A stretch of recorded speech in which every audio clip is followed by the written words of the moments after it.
Samantala, bumaba naman ang presyo ng karne ng baboy sa ilang pamilihan sa Mangaldan, Pangasinan dahil daw sa maraming supply. May unang balita live si Jasmine Gabriel Galban ng GMA Regional TV. Jasmine. Igan, kasunod ng pagbaba sa presyo ng produktong petrolyo ay ang pagbaba rin sa presyo ng karne ng baboy sa mga pamilihan dito sa probinsya ng Pangasinan. Ilang araw nang mababa ang presyo ng live weight na baboy sa Mangaldan Public Market.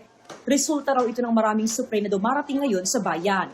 Sunod-sunod ang delivery ng baboy mula sa ibang probinsya simula nang bumaba ang presyo ng diesel.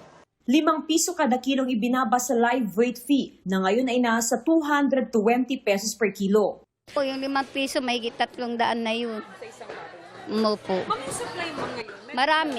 Marami. Kailangan pa rin daw maghigpit ng sintron dahil sa dami ng iba pang gastusin. Budgeted talaga lahat. Oo, kasi ma'am, Bukod sa mababa ang yung sweldo, syempre kailangan mo i-budget talaga lahat. sa kabila ng pagbaba ng presyo ng live weight at karne ng baboy, mababa pa rin daw ang bilang ng kinakatay na baboy sa slaughterhouse.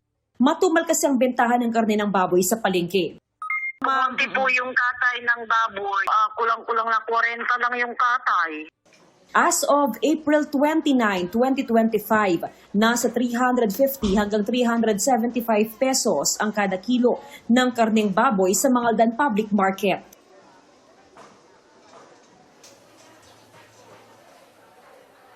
Igan, karamihan sa mga kinakatay at ibinebentang karne ng baboy dito sa probinsya ng Pangasinan ay nagmumula pa sa Bicol at maging sa May Mindoro. Kaya naman, malaking bagay raw yung pagbaba sa transportation cost para bumaba rin ang presyo ng karne ng baboy. Ngayong umaga, Igan, ay nasa 350 hanggang 360 pesos ang kada kilo ng karne ng baboy dito sa Mangaldan Public Market. Igan? Maraming salamat, Jasmine Gabriel Galban ng GMA Regional TV.